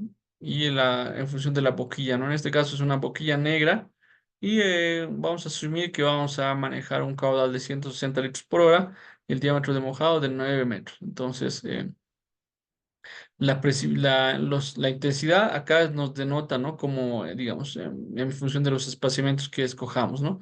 Mientras mayor sea el espaciamiento, o sea, más alejados estén los emisores, la intensidad de precipitación va a ser menor, ¿no? Y para los casos en las celdas en color verde nos indica que la capacidad, el coeficiente de uniformidad es mayor al 92%, es decir, que son una uniformidad muy elevada, ¿no? Bien, entonces para este caso vamos a tener los siguientes datos, ¿no? Vamos a considerar que los cultivos están a 1 metro de distancia. Vamos a considerar un factor F de 0,35 para el tema del estrés hídrico. El- la evapotranspiración, consideramos una evapotranspiración máxima de 4,5 milímetros por día. El suelo es franco, ¿no? La profundidad de humedecimiento o profundidad radicular va a ser de 50 centímetros. El caudal del emisor es 0,16 metros cúbicos por hora, o lo que es lo mismo, 160 litros por hora. La presión de los aspersores, presión de servicio o de trabajo, es de 20 metros, ¿no? Esa es la presión con la cual tienen que funcionar, ¿no? Yo tengo que garantizar que vea estas condiciones, ¿no? De caudal y presión. El espaciamiento que se ha escogido va a ser de 1,3 entre aspersores y 1,5 entre laterales. Y con ello tenemos una intensidad de aplicación de 82 milímetros por hora, ¿no? Que es una tasa de aplicación muy elevada, ¿no? En caso de riego por microaspersión, como lo estamos poniendo muy juntos los microaspersores, humedece más rápido, ¿no? El sitio. Bien, número de laterales van a ser dos porque tenemos dos, exactamente dos líneas de aspersores. La secundaria es simplemente una y la longitud total que va de los laterales que va a ser esa suma, ¿no? La frecuencia ya la habíamos visto ayer, que simplemente es obtener parámetros físicos del suelo y con eso determinar la capacidad de almacenamiento o humedad aprovechable y luego eso convertirlo en humedad disponible para el cultivo con el factor F, ¿no? Entonces asociamos eso y obtenemos que se ha llegado a una frecuencia de riego de 7 días, ¿no? Bueno, 6,5 haciendo los cálculos, pero lo redondeamos a 7 días para que sea más operativo, ¿no? En otras palabras, si hoy día le toca regar a esa persona, luego nuevamente va a tener que regar de acá a 7 días, o sea, el siguiente martes. Y luego nuevamente el martes y sucesivamente así va a tener que regar, ¿no? Entonces eso ya se le queda más fácilmente grabado, ¿no? En función de esta frecuencia que hemos ajustado, tenemos también la lámina ajustada y el tiempo de riego, que no va a pasar de 1 hora, o sea, es 40 minutos, no, no 40 minutos, es 0,40 horas, ¿no? Eso es casi algo menos de media hora, ¿no? Que es lo que se necesita que funcione este sistema, ¿no? Funciona y luego se corta, ¿no?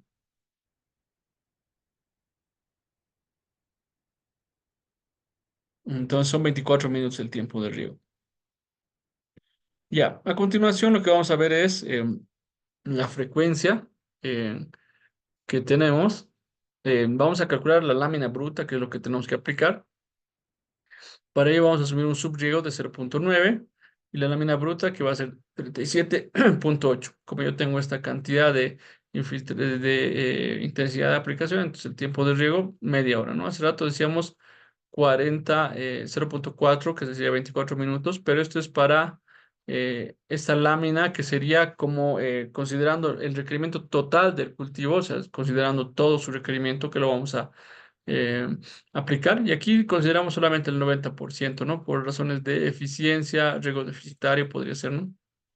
Las pérdidas permitidas en el sistema van a ser, en el caso de todo el sistema, 4 metros. O sea, entre el inicio de lo que es la tubería que sale de la bomba, esta tubería que está saliendo de acá de la bomba, y lo que llega al último aspersor, al último microaspersor, para justificar el diseño tendríamos que indicar que eso tiene que, un momento, aquí es a 0,9, ¿no? Entonces, em, va a salir una lámina diferente porque estoy ajustando, no estoy reduciendo la lámina que estamos aplicando, ¿no? Y eso luego lo afecto por la eficiencia, ¿no? Hace un momento no hemos afectado la eficiencia porque era, digamos, un cálculo teórico. Aquí lo vamos a asumir un 75% de eficiencia. Con eso obtenemos una lámina que se requiere que va a ser mayor, ¿no? La intensidad de aplicación de los aspersores y finalmente eh, el tiempo de riego va a ser de media hora, ¿no? Por cada vez que quieran regar. de golpe, ¿no? Listo, las pérdidas permitidas, entonces 4 metros entre lo que es la salida de la bomba y el último aspersor que está en el sistema, ¿no? Entre ese lapso tiene que haber 4 metros de diferencia de presión, ¿no? Si la diferencia es mayor, eso significa de que el riego va a ser desuniforme, ¿no? Ahí se va la recomendación. La pérdida en los laterales, de estos 4 metros, un 55% se va a distribuir en lo que es em, los laterales y el restante 45% en las líneas secundarias, ¿no? Listo. Entonces, luego vamos a empezar al cálculo hidráulico. Lo que vamos a hacer es, en base a esta disposición de los aspersores, acá está. No voy a extender esto un poco. Entonces, aproximadamente cada lateral debería de tener aproximadamente 7 metros, ¿no?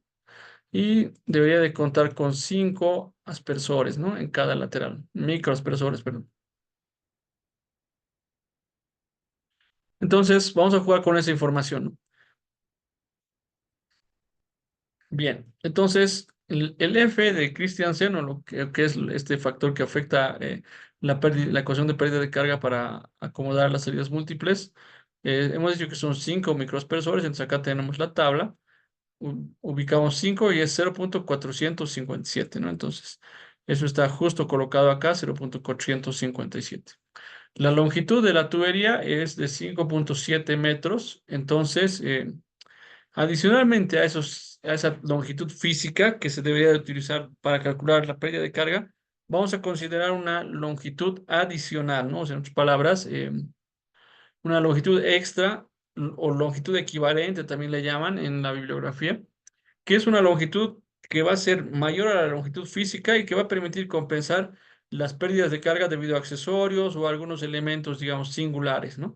En el sistema. Entonces, en este caso decimos que por cada emisor o por cada aspersor, vamos a aumentar 0,2 metros de pérdida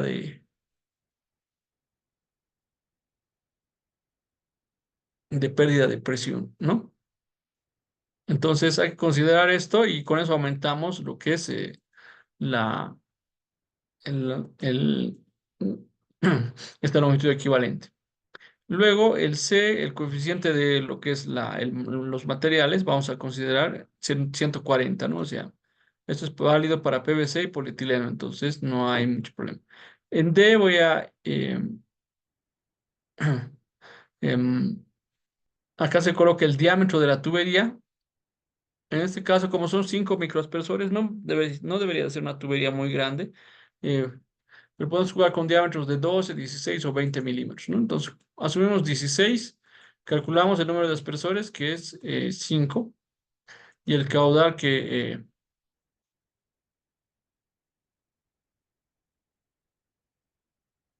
este es el caudal que se requiere para que funcione la línea de aspersores, ¿no? En esta propiedad. Entonces, eso lo convertimos a 0,8 a metros cúbicos por hora, equivalente a 0,8. Y luego calculamos la pérdida de carga, ¿no? Una vez calculada la pérdida de carga, vamos a evaluar también la velocidad. Simplemente eso es em, el- hacer una relación, ¿no? Entre lo que es el diámetro asumido y el caudal, ¿no? Porque eso se calcula por ecuación de continuidad, ¿no?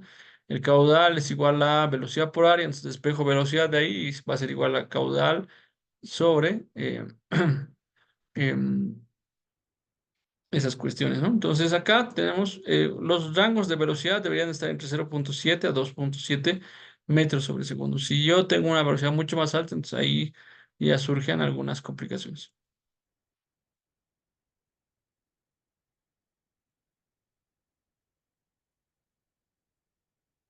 Bien, los cálculos hidráulicos nos vamos a continuar. La pérdida de presión o pérdida de carga en el sistema va a ser equivalente a 0,33 con este diámetro de 16, ¿no? Si yo le coloco ahora 12 en realidad en vez de 16, Estoy reduciendo el tamaño del diámetro de la tubería, entonces, ¿qué es lo que pasa? Ya la pérdida de carga me sale 1,35, ¿no? Que ya es más elevada. Entonces, por seguridad lo vamos a manejar con un diámetro mayor, ¿no? Entonces, acá le colocaremos 16 como estaba inicialmente y esta es la, mm, la pérdida de carga en la línea de los laterales. Y en la línea secundaria, que ya viene a ser, volvemos al ejemplo, prácticamente esta.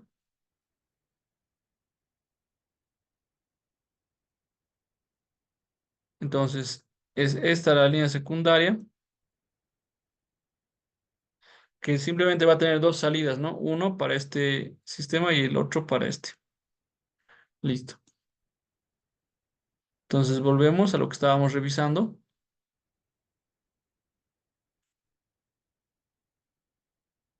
Las pérdidas en la línea secundaria. Entonces, tenemos dos salidas, por lo que les he explicado. La longitud va a ser de 10 metros. Vamos a asumir una longitud equivalente, em, considerando pérdidas por singularidades, ¿no? El C va a ser 140, va a seguir siendo el mismo. em,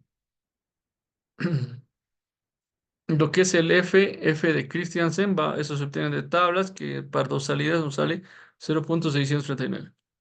La velocidad que se ha obtenido calculando es de 0,88 metros sobre segundo, ¿no? Que estás entre el rango de 0,7 a 2,7, entonces todavía es aceptable, ¿no? Y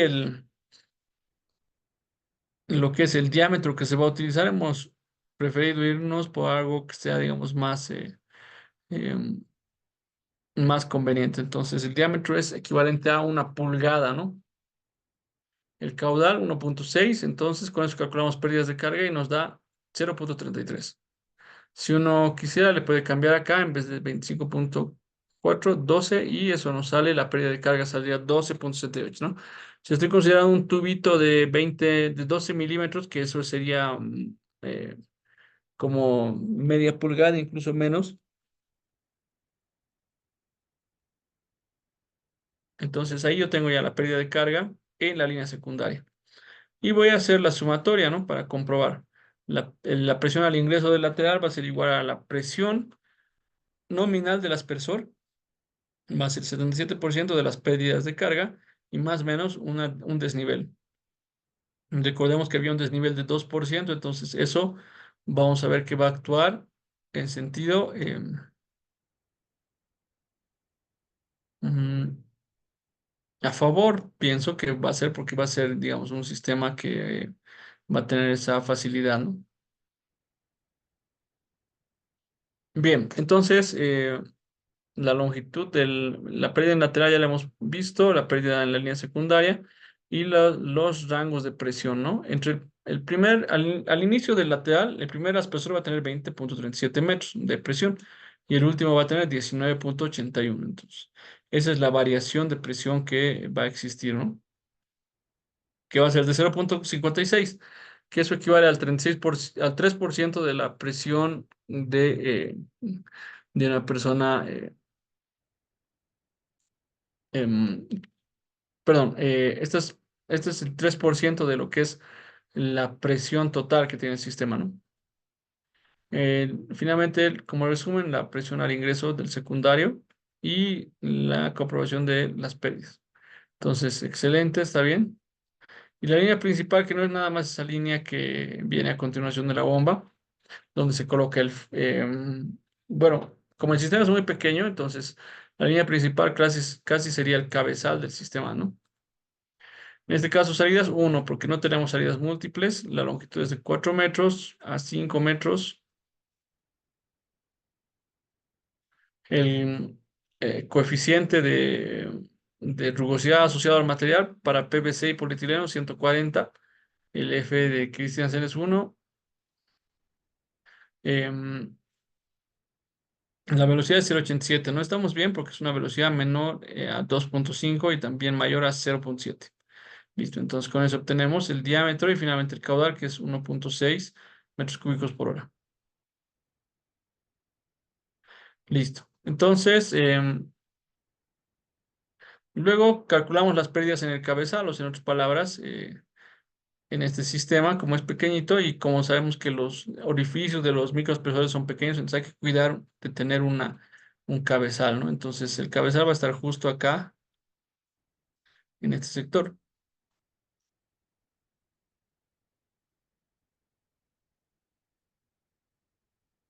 ¿Qué es lo que vemos en el cabezal? Por ejemplo, singularidades, que va a ser el 15% em, de lo que es la pérdida de carga que había anteriormente.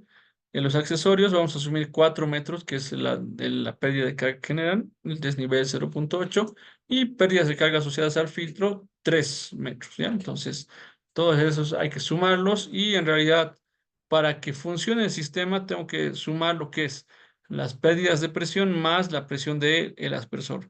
Si esto está correctamente hecho, entonces 29,5 es la presión que se requiere. En realidad, para que funcione las presiones hemos dicho que solamente se requiere 20. Entonces, ¿por qué damos una presión más alta, 9,5 metros más? Porque justamente en el trayecto que el agua circula por el sistema de riego se dan pérdidas localizadas, o sea, pérdidas debido a diferentes factores. Entonces, eso hace que se necesite incluir, ¿no?, estos aspectos. Y no tenemos un Venturi ni un Caballete, entonces eso lo dejamos que en cero. Venturi es el equipo que se utiliza para fertirrigación. Y la bomba que vamos a necesitar va a tener las siguientes características, ¿no? El caudal y la presión, ¿no?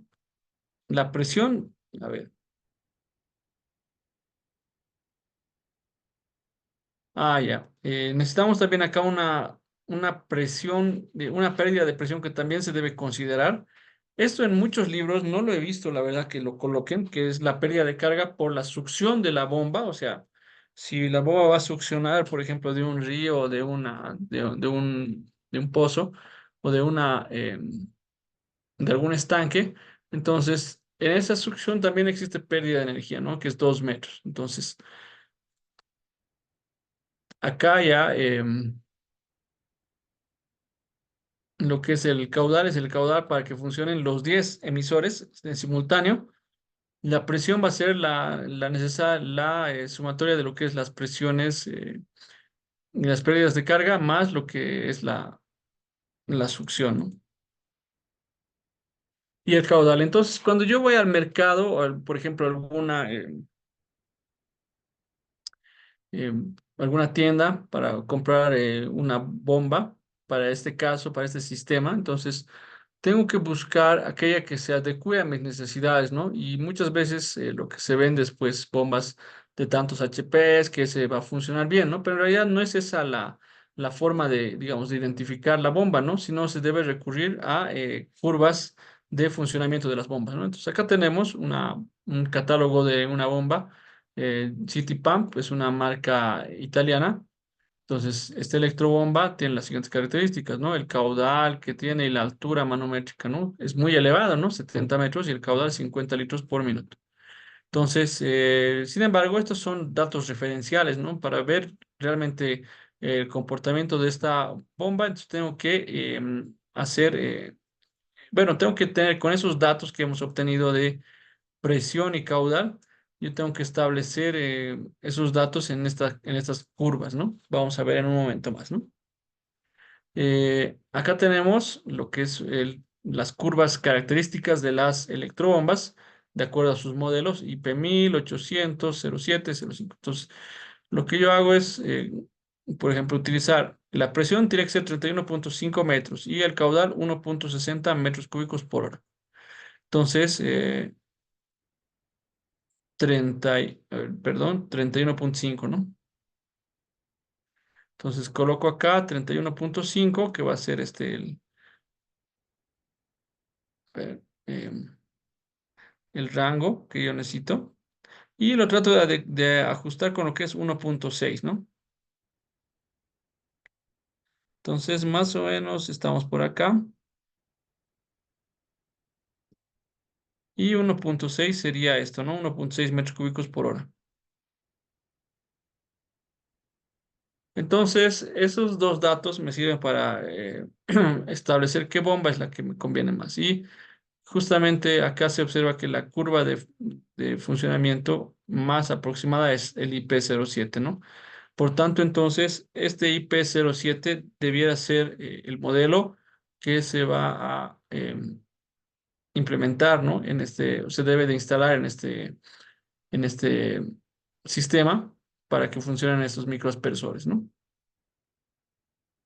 Y eso, digamos, es ya el cálculo final ahí para poder establecer las características, el modelo de bomba y todo aquello, ¿no?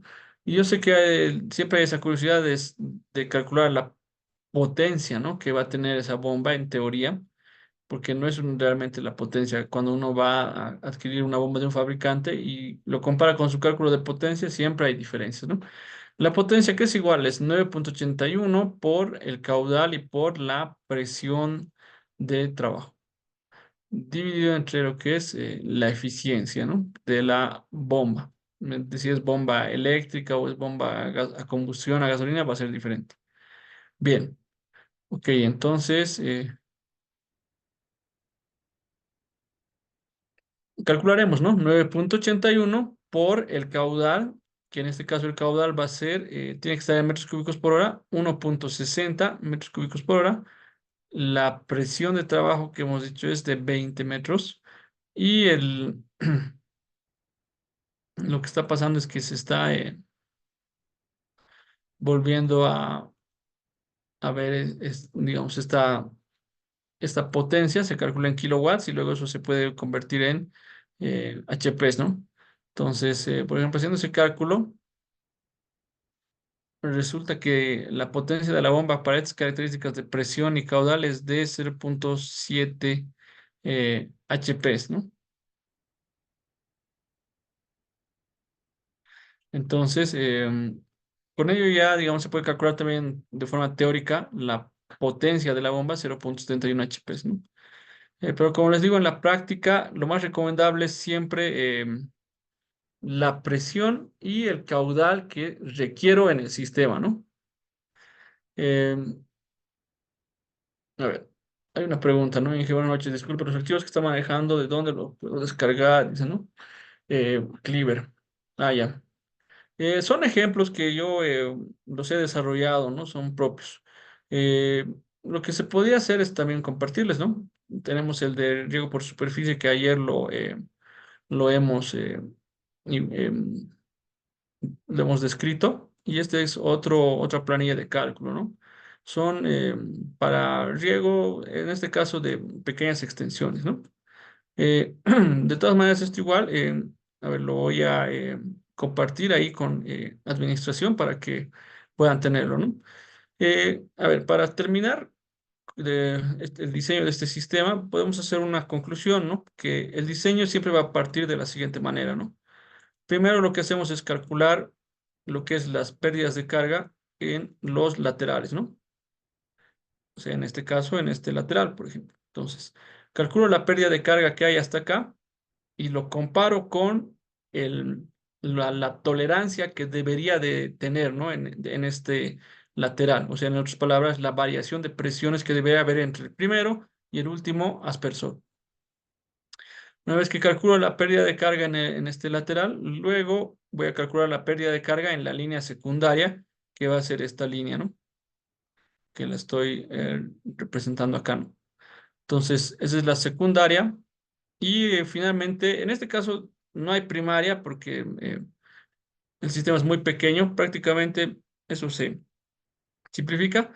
Y la última pérdida de carga que calculo es de la bomba y el cabezal, ¿no? Que es ahí donde estaban los filtros, los accesorios que digamos, pueden generar pérdidas de carga.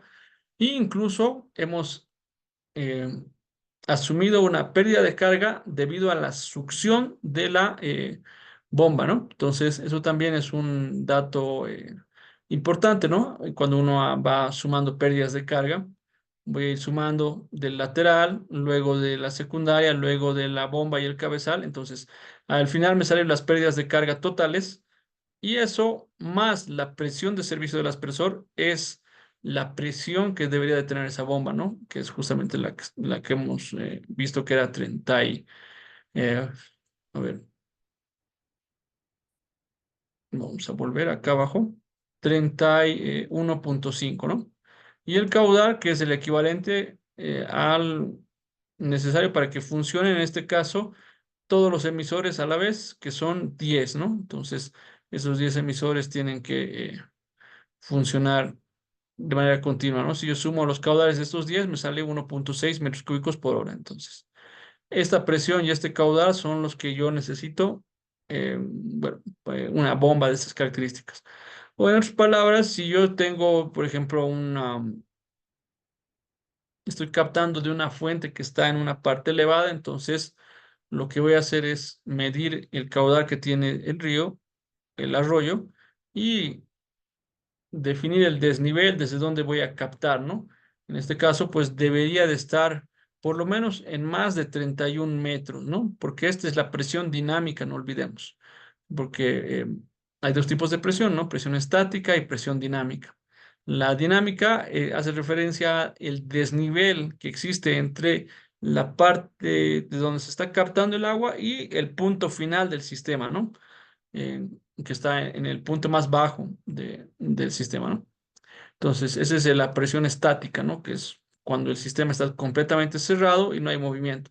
Y la presión dinámica es cuando el agua se está moviendo a través de las tuberías, entonces pierde energía, entonces, pues, por tanto, la presión llega a reducirse, ¿no? Entonces, lo recomendable, ¿no? Que sea mayor a esta presión dinámica para que, sobre todo en el tema de materiales, ¿no? Que tenga una presión que pueda soportar, perdón, el material que tenga una capacidad de soportar estas presiones y superiores, ¿no? Y el caudal, nuevamente, está en función del número de emisores que van a funcionar, ¿no? En este caso es de 10, ¿no? Entonces, 1,60 metros cúbicos por hora.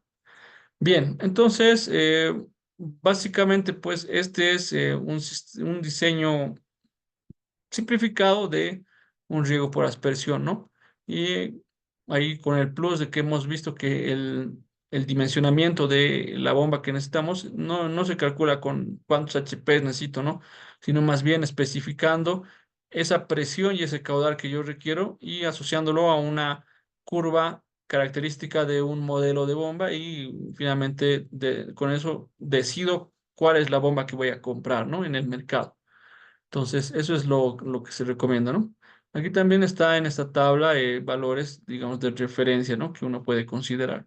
Pero la gráfica a mí me parece mucho más práctica, ¿no? Para el momento de identificar el modelo más adecuado, ¿no? Entonces, el IP07 que habíamos visto, a ver, vamos a hacer solamente una prueba que hemos, teóricamente, la potencia de la bomba debería de ser de 0,71 HP, ¿no? Entonces, veremos si el modelo IP07 tiene también esa potencia, ¿no? Entonces, vemos acá, el IP07 viene justamente con una potencia de 0,75, ¿no? Aquí, característicamente, la potencia teórica y la potencia real de la bomba son muy similares, ¿no? La potencia teórica calculada y la potencia que viene del fabricante, ¿no? Pero esto es porque la bomba es pequeña, ¿no? Si tenemos bombas más grandes, ahí va a haber ciertas diferencias entre lo que es la potencia teórica y la potencia que efectivamente tiene ese modelo de bomba, ¿no? Bien, con ello ya estaríamos concluyendo este ejemplo. No sé si hay algún comentario antes de que terminemos la clase. Voy a detener voy a detener la presentación. Bien, tampoco hay nada en el chat. Eh, bueno, entonces estaríamos concluyendo acá por ahora. En la siguiente sesión ya vamos a hablar acerca del riego localizado, o sea, riego por goteo. Igual vamos a tratar de ver ejemplos de cálculo para que también sea más práctico y no solamente sean conocimientos teóricos, ¿no? Bueno, entonces les agradezco por su tiempo, su disposición y estaremos concluyendo la clase acá y nos vemos en la siguiente clase. Bueno, muchas gracias, que tengan buen descanso, hasta luego. Muchas gracias, ingeniero Diego. Hasta el día de mañana y buen descanso para los participantes.